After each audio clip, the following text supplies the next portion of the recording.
I'm Brewster Bruce, and this is The Drunk Philosopher.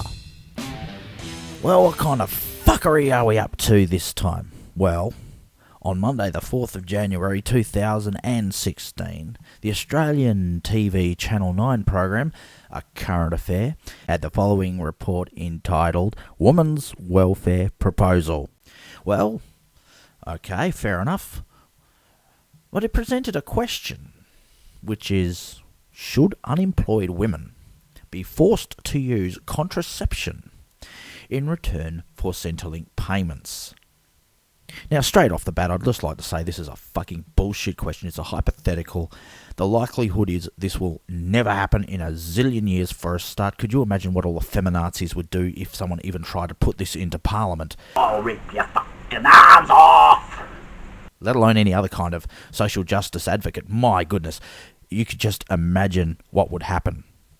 Anyway, this question was asked by former Labor MP Gary Johns, who, once he'd finished fucking around with the left wing, went into the right wing. He became a senior fellow at the Institute of Public Affairs, which is a conservative think tank in Australia.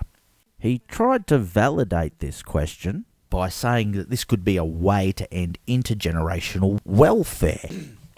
This has opened up the proverbial can of worms and asks the public, that's us, to have our say and debate on this issue, or more like it if you've been following it on Twitter or Facebook, having a blue.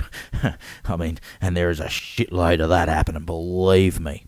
So, this is my personal take on this question, and its possible impacts, as well as maybe a couple of suggestions of what we could do to fix this. So, let's start with the possible impacts. Well, after watching the report, the first word that came into my head was eugenics. Now, the Oxford Dictionary definition of eugenics is the science of improving a population by controlling breeding to increase the occurrence of desirable heritable characteristics. For mine, this would be eugenics in the sense that it would be used to force women of the lowest socioeconomic group to use contraception in order to gain and maintain their very small Centrelink doll payments. Now, I've heard a few arguments, and I'm not going to deal with all of them, but the biggest one that I'm hearing at the moment for this is that poor people can't afford to have children, so that they shouldn't have children. Well, I beg to differ. You see, if you go up the socioeconomic scale, the less children you have. Why? You've got less time for children. Both partners are usually working. There's just no time for the kids involved until much later in life. The lower down you go in the socioeconomic scale, there is more time for procreation, there is more time for the children, there is more time to have a family. So you find the lower down the scale you go, you actually end up with larger families. Well, this is great because we've got an aging population. Surely we want to have more kids to look after us when we get older, right? And if we can encourage employment, then that'd be great. But apparently, poor people having children is a bad idea because they can't feed them. Well, this comes into my next subject, which is the real reason this is happening. Of course, to further demonise those people on the dole and welfare for political gain. In the last couple of years, since the mining boom has ended, rich mining magnates like Andrew Forrest, who suggested the welfare payment card system, people on the dole have to spend money that is on a credit card. They can't spend it on alcohol, they can't spend it on cigarettes or any of those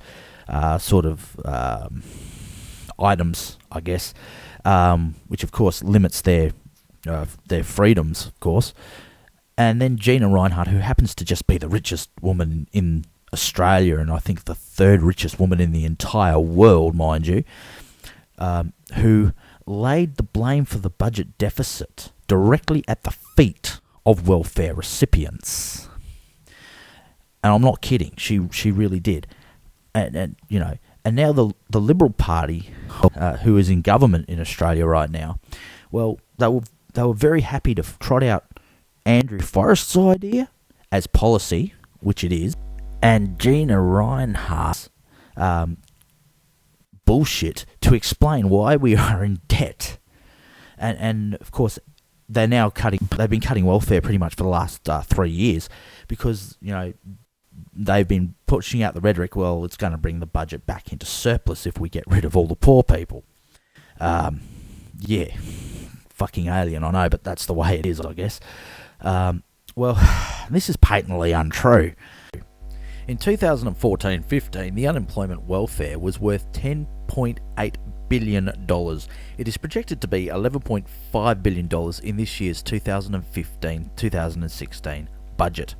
Even if we put all areas of welfare, not just the dole, as a projected amount, it would be $154 billion projected, compared to a total government debt of, check this one out, $724,975,672,887.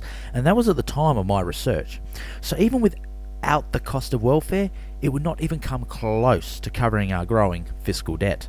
Now, 2 suggestions I make that may help with intergenerational welfare in my ignorance, because I'm no policymaker, would be 1, to increase the budget for public education and bring down the cost of tertiary education so that everyone has an equal opportunity at getting employment by bettering themselves intellectually, having a broader knowledge base. For me, this would logically increase the likelihood of employment after school or college, university. 2, the government can put more money into infrastructure projects, thus creating more jobs and potentially, as an aside, creating more business opportunities, more employment, and you start stimulating the economy. Why? Because more people are working. So in conclusion, this idea is completely batshit insane, and an attempt to demonise those in our society who need welfare to survive.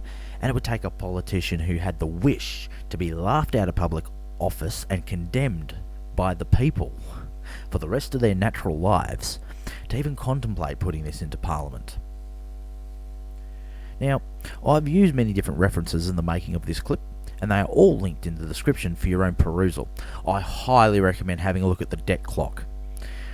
I welcome your comments and feedback, so please leave your comments, and as always, there is a link to my Facebook page in the description. I will catch you later, alligator.